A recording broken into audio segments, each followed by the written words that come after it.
So welcome to ILKON. It's short for Ilkeston Contemporary Arts, but it's not a made-up word. It's actually an Old English word meaning everyone, and was used by Chaucer in the Canterbury Tales. It was in the second Nun's Tale about the life of Saint Cecilia, who is portrayed in the middle window of the stained glass there. And I'll let you decide whether that's coincidence or fate. It's coincidence. But so the plan for the building is for the gallery to be open to the public Thursday, Friday and Saturday. That's the plan, and it will be free to enter. There's a booking system on the website, ilkonarts.com, so we know who's coming and when. There'll be a permanent collection and other temporary exhibitions like this one, which Anastasia will introduce shortly. At other times of the year, there'll be exhibitions by local artists and graduate shows. We're also organising an annual film festival for short films, utilising our state-of-the-art audio-visual system. And it'll be a home for school plays, for carol services, for the local schools, for dance, for music and sculpture. We've already had offers to run workshops and a number of different events. These will be coordinated by an artist in residence who will live and work here in what used to be the vestry and the rooms behind me, to engage with local schools and to demystify the world of the arts. The first resident is Makara, who is an interior designer, which is just as well because there's a few things to finish off.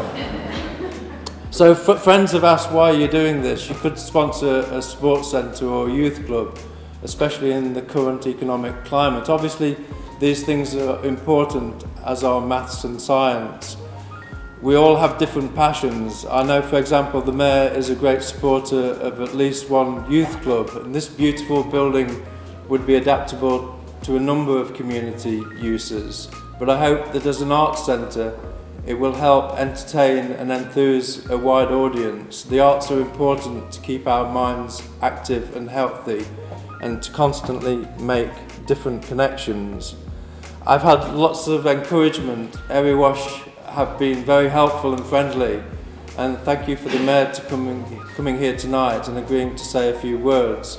Also, when I've been outside planting some things in the early morning, parents taking their children to school have been very encouraging.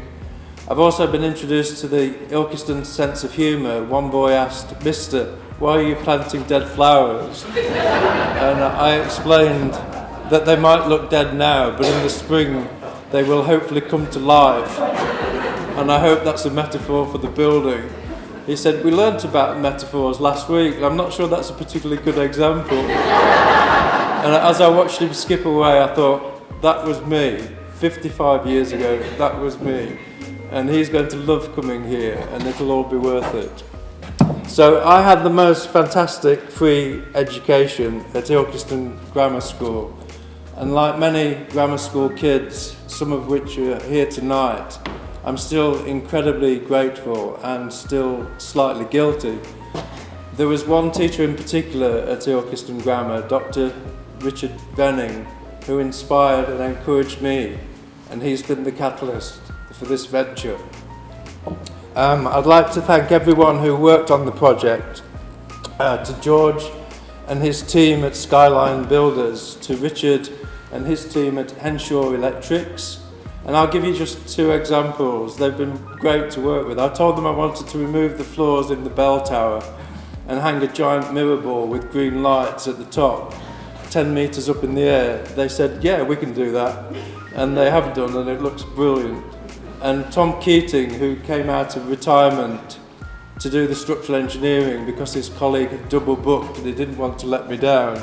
Tom has been brilliant and tackled everything we've asked, including the foundations for a 5-metre high cross outside. And Mick and his team at Music Gear Installations, who are not only expert audio visual, but they're all talented musicians too. Everyone has been great to deal with. Well, apart from the guy who did the tarmacking. The worst tarmac I've seen since the boys from the Black Stuff. But you can't win them all. But if you want to try out Ilkeston's first bouncy path, be my guest and tell your friends about it.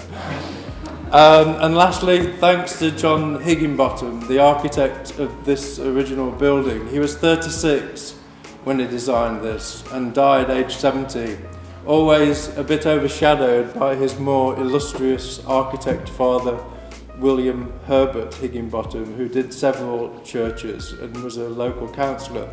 John was the middle of 5 children, 2 of which died before their first birthday.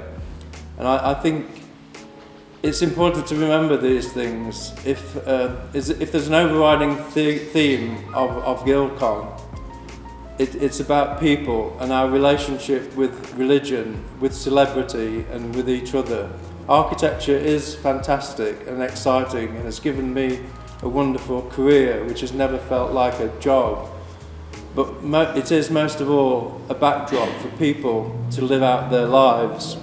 And I hope this building will be a backdrop for some great events in people's lives. It's not the Tate Gallery, it's not the Sargent Collection, but hopefully it can be built on to go from strength to strength. So please make use of the space. I've enjoyed the last few days and met so many people who are interested in collaborating and doing things here. So I'm hoping that it'll be really lively and we'll have lots of different things throughout the year. There's a website, ilkonarts.com, which we'll keep up to date. So welcome.